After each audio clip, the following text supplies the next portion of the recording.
గ్రంథం నుంచి లూకా సువార్త 7వ అధ్యాయము 4వ వచనం. Somebody read Luke Gospel chapter 7 verse 4. లూకా సువార్త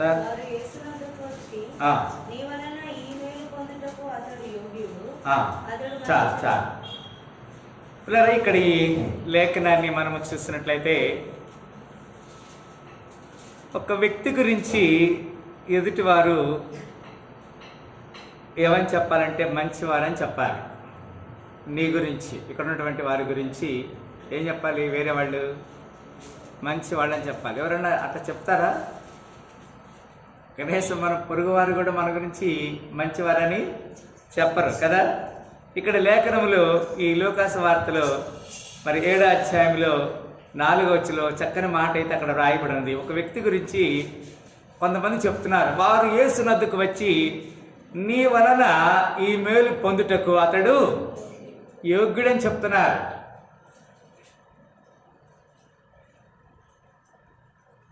ఈ యోగ్యత ఎవరివ్వాలి? ఎవరన్నా ఒకరు సర్టిఫై చేయాలి. మన పొరుగు వారిని లేదా మన ఇంటి పక్కన వారిని, అమ్మ నేను మంచివాడినా అని ఎవరైనా అడిగితే, అమ్మో ఈయన మంచోడు కాదని చెప్తారు కదా. ఎంతమంది మన గురించి మంచివాళ్ళు అని చెప్తారండి? చేతులు ఎత్తండి. ఉన్న వాళ్ళ గురించి, మన గురించి మన పక్క ఉంటే వాళ్ళు, లేకపోతే కనీసం మన ఇంట్లో వాళ్ళన్నా మన గురించి ఏం చెప్పాలమ్మా? ఏం చెప్పాలమ్మా? ఏం చెప్పాలి? చెప్పండా? మంచివారని చెప్పాలి. ఎవరన్నా చెప్తారా? ఎవరు చెప్పరు. అదే కదా చెప్తుంది పొద్దుగాల నుంచి ప్రారంభిస్తే 12 అయిపోయింది. అవునా? ఇంటోళ్ళు కూడా చెప్పరు. అదే వచ్చినప్పుడు సమస్య. కానీ ఒక వ్యక్తి గురించి కొంతమంది పెద్ద మనుషులు చెప్తున్నారు, ఇతడు మంచివాడు, ఇతడు యోగ్యుడు అని అతని గురించి సర్టిఫై చేస్తున్నారు. పిల్లారా, ఏంటది? 2వ వచనం చదువుతున్నాం అక్కడే. 7వ అధ్యాయం 2వ వచనం. Somebody read. ఒక శతాధిపతికి ప్రియుడైన దాసుడు ఒకడు రోగి అయి చావ సిద్ధమై ఉండెను. శతాధిపతి యేసును గురించి విని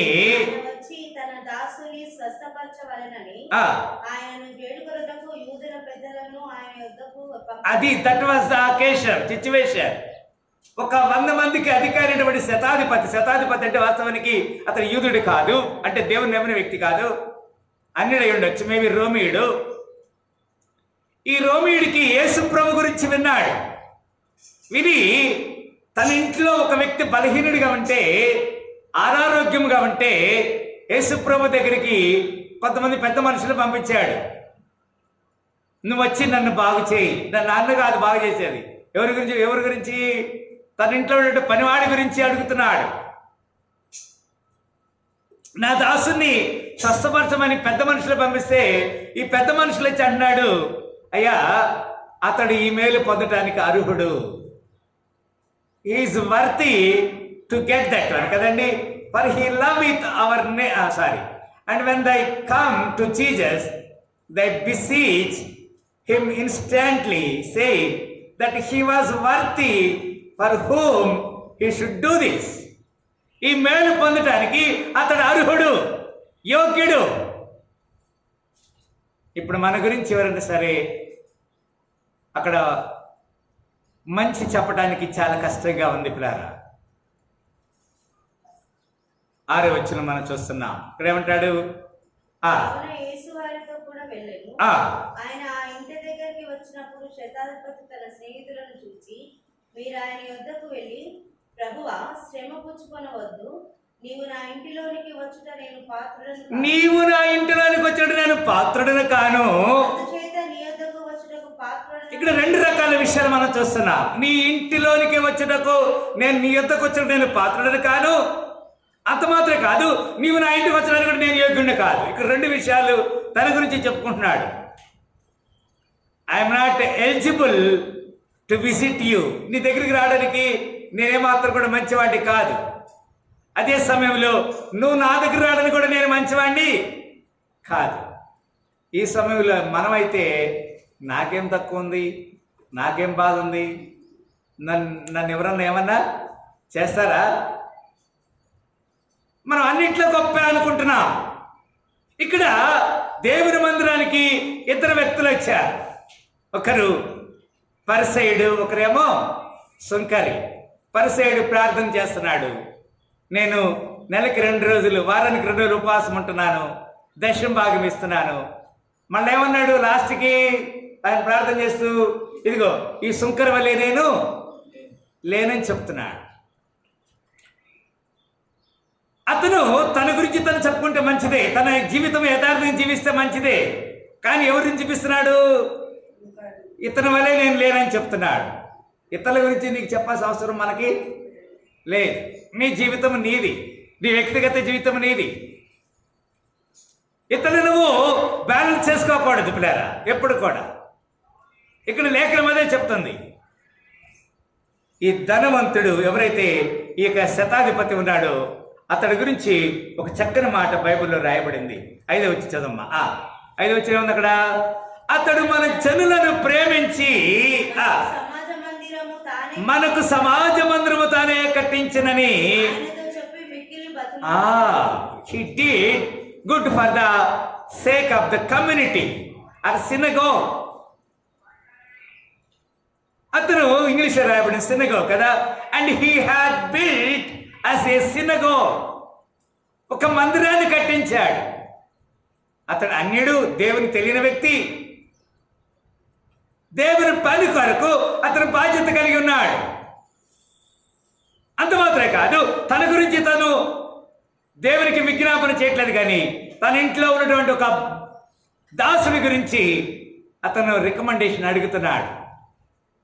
ఈ మేలు పొందటానికి అతడు యోగ్యుడు అని చెప్తున్నాడు. ప్లేరా, మనం గమనించాలి. మన జీవితంలో దేవుని కొరకు ఏమైనా చేసామో మనం మేలు, ఆ మాట అంటున్నాడు కదండి. అందరూ 5వ వచనం చూడండి. అందరూ మళ్ళీ ఒకసారి మీ ఏలు 5వ వచనం మీద పెట్టి చదవండి. నాతో చదవండి. అతడు మన జనులను ప్రేమించి మనకు సమాజ మందిరము తానే కట్టించినని ఆయనతో చెప్పి. గమనించండి, ఆయన ఏం చేశాడు? మందిరాన్ని కట్టాడు. ఇప్పుడు ఈరోజు నేను ఒక మాట అడుగుతున్నాను, మందిరం కొరకు మనం ఏమన్నా చేయగలుగుతున్నామా? హల్లెలూయా. ఇక్కడ ఉదాహరణకి శనివారం రోజు స్త్రీలు కొంతమంది వచ్చి ప్రార్థన చేసుకున్నామా. ప్రార్థన చేసిన తర్వాత ఏం చేయాలమ్మా? ప్రార్థన చేసిన తర్వాత చర్చి శుభ్రము చేయాలి. ఎవరికి అవకాశం లేదు ఒక దేవుని పని చేయడానికి. మనము యోగ్యులమని ఎట్లా తెలుస్తుంది? మన గురించి ఎవరన్నా సర్టిఫై చేయాలి కదా. మత్తయి సువార్త 10:11 తర్వాత చూడండి. ఒక 4-5 రిఫరెన్స్ చెప్పి ఉపయోగిస్తాను. మత్తయి సువార్త 10:11 ఏమన్నా అక్కడ? మరియు మీరు ఏ పట్టణములోనైనా గ్రామములోనైనా ప్రవేశించినప్పుడు అందులో ఎవడు యోగ్యుడో విచారణ చేసి అక్కడ నుండి వెళ్ళే వరకు అక్కడనే బస చేయండి. ఎవరైనా ఇంటికి వెళ్ళినప్పుడు యేసుక్రీస్తు వారి గురు ఒక సమయంలో లూకాసు వార్తలో ఒక మాట తీయాల్సిన అవసరం లేదు. పొట్టి జక్కయ్య ఇంటికి వెళ్ళాడు కదా. పొట్టి జక్కయ్య ఇంటికి వెళ్తున్నప్పుడు అందరూ అడిగారు, జక్కయ్య నేను మీ ఇంటికి వస్తున్నాను భోజనానికి అని అన్నాడు. ఎవరు? యేసుక్రీస్తు వారు. 19వ అధ్యాయం, తీయాల్సిన అవసరం లేదు. నేను మీ ఇంటికి భోజనానికి వస్తున్నానంటే జక్కయ్య ఇంటికి ఎవరు వెళ్తారు భోజనానికి? ఇక్కడ ఒక ప్రశ్న అడుగుతున్నా అంటారా? యేసుక్రీస్తు వారు నీ ఇంటికి రావడానికి నీలో ఒకవేళ ఆత్మీయ పొట్టుతనం ఉండొచ్చు కదా. జక్కయ్యలో ఏముంది? ఆత్మీయ పొట్టుతనం ఉంది. హి వాజ్ ఎ ట్యాక్స్ కలెక్టర్. ఆయన పన్ను వసూలు చేస్తున్నాడు. Is getting double collection. అక్కడ బైబిల్ ఏం చెప్పిందంటే ఇతడు పాపి అయిన వారి ఇంటికి ఎందుకు వెళ్ళాడు భోజనానికి అని రాయబడి ఉన్నది. ఇలా గమనించాలి. ఆ ఇంటిలో, ఆ ఊరిలో ఒక స్త్రీ ఉంది. ఆ స్త్రీ విధవరాలు. ఆమెకు ఒక కుమారుడు ఉన్నాడు. ఆ ఇంటికి ఎవరు పంపబడ్డారు? ఏలియా పంపబడ్డాడు. ఆ ఇంటిలో 3.5 సంవత్సరాల వరకు పిండి అయిపోలేదు, నూనె అయిపోలేదు. యోగ్యురాలైన ఒక స్త్రీ ఘనురాలైన ఒక స్త్రీ అని రాయబడినది. సారేపతు విధవరాలు. ఎలీషా అనేటువంటి ఒక వ్యక్తి ఎక్కడికి వెళ్ళబడ్డాడు? ఒక ఘనురాలైన ఒక స్త్రీ దగ్గరికి. నీవు నేను ఘనురాలుగా ఉన్నామా? యేసుక్రీస్తు వారు కూడా దేవాలయంలో కానుకలు వేస్తున్న సమయంలో అందరిని గమనిస్తా ఉన్నాడు. ఒక విధవరాలు 2 కాసులు వేసింది. ఎన్ని కాసులు వేసిందండి? అక్కడ ఉన్న వారందరూ పిలిచాడు, ఇక్కడ వినండి, ఈ స్త్రీ మీ అందరికంటే ఎక్కువ వేసిందని చెప్పాడు. ఎందుకు? తన జీవనం మొత్తం వేసిందని చెప్పాడు. ప్రియులారా, ఆ స్త్రీ యోగ్యురాలు, ఘనురాలని వ్రాయబడినది. ఈ వ్యక్తి దేవుని యొక్క ప్రజలను ప్రేమించి దేవుని ప్రజల కొరకు ఒక మందిరాన్ని కట్టించాడు. దేవుని పని కొరకు మనము ప్రయాసపడాలి. ఆమె చెప్పిన హల్లెలూయా. మా దేవుని పని ఇట్లా ఉంది, ఇంకా చాలా పనులు ఉన్నాయి కదా. గ్రిల్స్ పెట్టాలి, పైన ప్రేయర్ టవర్ కట్టాలి, పక్కన స్థలం కాంపౌండ్ వాల్ ఉంది, వీటికి డోర్లు పెట్టాలి. వస్తున్నాం, పోతున్నాం. అతడు దేవుని ప్రజల కొరకు ఏం చేశాడట? ఏం కట్టాడమ్మా? ఏం కట్టాడు? సమాజ మందిరాన్ని కట్టాడు. మన కుటుంబము మనం తెల్లారుతుంది, పొద్దుపోతుంది కదండి. ఎప్పుడు దేవుని కొరకు చేస్తాం మనం? When we should do something for the law. లూకాసువార్త 7:6. లూకాసువార్త 7:6. కావున యేసు వారితో కూడా వెళ్ళెను. ఆయన ఆ ఇంటి దగ్గరకు వచ్చినప్పుడు శతాధిపతి తన స్నేహితులను చూసి, మీరు ఆయన యొద్దకు వెళ్ళి ఇప్పుడు మనం చదివేవాడి కదమ్మా, నువ్వు శ్రమ పుచ్చుకోవద్దు, నేనంత యోగ్యుడిని కాదు. ఈ రోజున పాస్టర్ గారు ఏంది వాళ్ళ ఇంటికి వెళ్తాడు, పాస్టర్ గారు ఏంది వారిని ప్రేమిస్తాడు, పాస్టర్ గారు ఏంది వాళ్ళు చెప్పినట్టే వింటాడు. ఇతను అంటున్నాడు, శ్రమ పుచ్చుకోవద్దు, ఐఎమ్ నాట్ వర్ది, నేను అలాంటి యోగ్యుడిని కాదు కదా. ఏమన్నా అక్కడ? శ్రమ పుచ్చుకొనవద్దు. ఏమన్నాడు? కాను.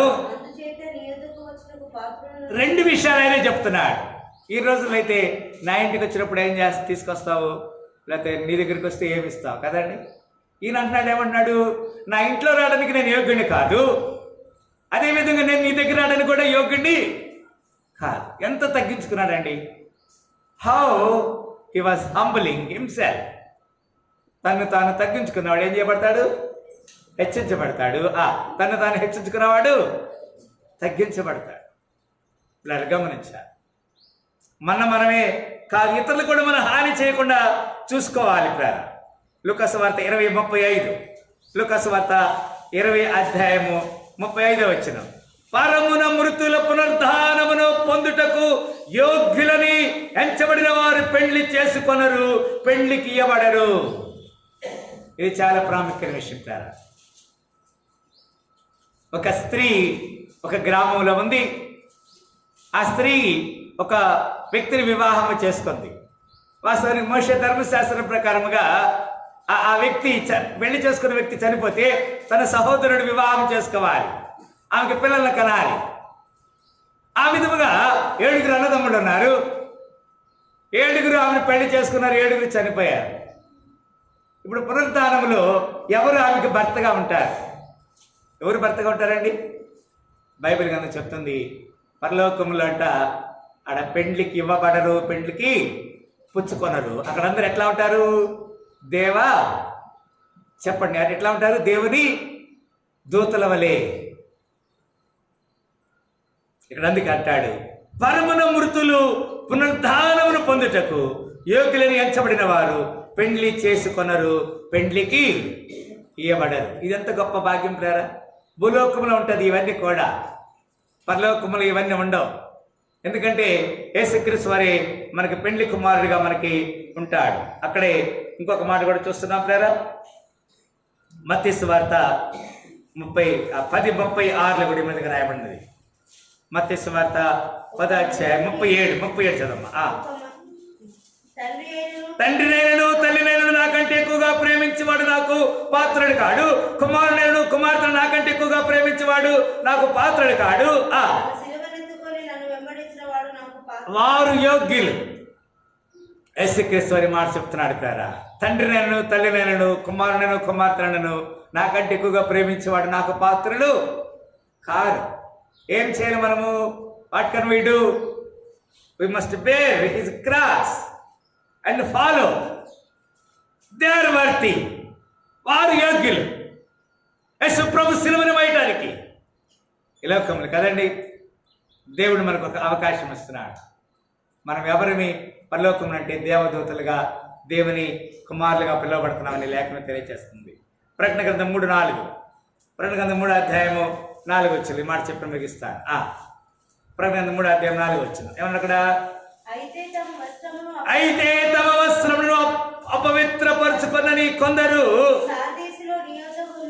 ఉన్నారు.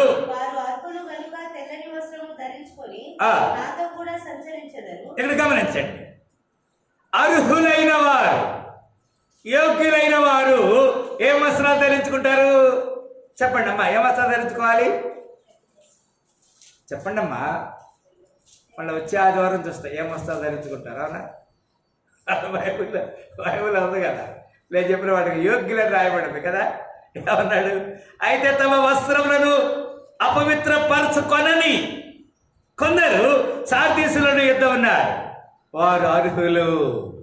అర్హుడవు అర్హుడవు గొర్రె పిల్ల నీవే యోగ్యుడవు, రక్తమిచ్చి ప్రాణమిచ్చి నీదు ప్రజలను కొనినావు. హల్లెలూయా. యేసుక్రీస్తు వారు అర్హుడు. ఎందుకు అర్హుడు? తమ వస్త్రములను తెల్లని వస్త్రములుగా చేసుకున్న వారు ధన్యులు. యేసుక్రీస్తు రక్తములో కడుగబడినటువంటి మన వస్త్రాలంట ఇక్కడ సరుపుతో వీటితో కాదు శుద్ధి చేసుకునేది. దేంతో శుద్ధి చేసుకోవాలంట? యేసుక్రీస్తు యొక్క రక్తములో శుద్ధి చేసుకోవాలి. ఈ ఉదయకాల సమయంలో నిన్ను అర్హుడుగా పిలవడానికి దేవుడు నీకు ఒక అవకాశం ఇస్తున్నాడు. ఒకసారి ఒక అడవిలో 4 స్నేహితులు ప్రయాణం చేస్తా ఉన్నారు. ఎంతమంది అమ్మా? అమ్మా ఒకసారి చేయి చూపించండి అమ్మా. అదే ఎవరు చేయి చూపించలేదు, కొంతమంది 5 చూపిస్తున్నారు. Okay, right. ఈ 4 అడవిలో వెళ్తా ఉన్నారు. వెళ్తా ఉంటే అక్కడ ఒక చెట్టు ఉంది, పెద్ద చెట్టు, చాలా పురాతనమైన చెట్టు. ఆ చెట్టులో ఒక రంధ్రం, తొర్ర లెక్క ఉందన్నమాట. తెలుసు కదా రంధ్రం అంటే? ఈ మొదటి వాడు ఏం చేశాడు? ఆ చెట్లు ఏమన్నా దొరుకుతాయని చేయబెట్టాడు. చేయబెడితే దానికి తేలు కుట్టింది. ఏం కుట్టింది? తేలు కుట్టేసరికి ఈడేమనుకున్నాడంటే, తేలు కుట్టిందంటే వాడు వేరే వాడు చేయబెట్టడాలి. అబ్బా చాలా తీయగా ఉందని అన్నాడంట. ఏం తీయగా ఉందని చెప్పి 2వ వాడు చేయబెట్టాడు. ఈడు కూడా అనుకున్నాడు, వీడికి నిజంగా తేలి కుట్టినట్టుందా, నాకు కూడా కుట్టింది, నా తర్వాత వాడికి కూడా కుట్టాలి. వీడు కూడా ఏమన్నాడు? తీగా ఉందిరా అన్నాడు. మళ్ళీ 3వ వాడు కూడా పెట్టాడు. ఆడు తీగా ఉంది అన్నాడు. లాస్ట్కి 4వ వాడు పెట్టి అరే తేలి కుట్టిందిరా అన్నాడు. ఆ మొదటోడు చెప్తే ఇవన్నీ పరిశాన్ ఉండదు కదా. మన జీవితాన్ని మనము పరిశుద్ధంగా ఉండకుండా ఇతరులు కూడా ఏమాలనుకుంటున్నాం? ఖరాబు. మొట్టమొదటి వ్యక్తి చేయబెట్టినప్పుడే తేలు కుట్టిందిరా అంటే అయిపోతుండే. ఇప్పుడు ఈడు పరిశుద్ధంగా ఉండడు, వాడిని కూడా పరిశుద్ధంగా ఉండడు. ఈడికి కొట్టాలి, వాడికి కూడా కొట్టాలి. ఈడికి పరిసరం రావాలి, వాడికి పరిసరం రావాలి. ఒకడు ఎవరన్నా ఇంట్లో ఏమన్నా సరే మంచిగా ఉందంటే ఈ 2వ వాడికి ఏముంటుంది? కడుపు మంట అవుతుందా, మంచిగా ఉంటుందా? కడుపు మంట అవుతూ ఉంటుంది. సో కనుక మనం చాలా జాగ్రత్తగా అర్హులమి. ఆ వ్యక్తి చేసిన పని ఇతడు కదండి 4వ వచనం చెప్పాడు, యేసు నొద్దకు వచ్చి నీ వలన ఈ మేలు పొందటానికి ఇతడు యోగ్యుడు, అర్హుడు.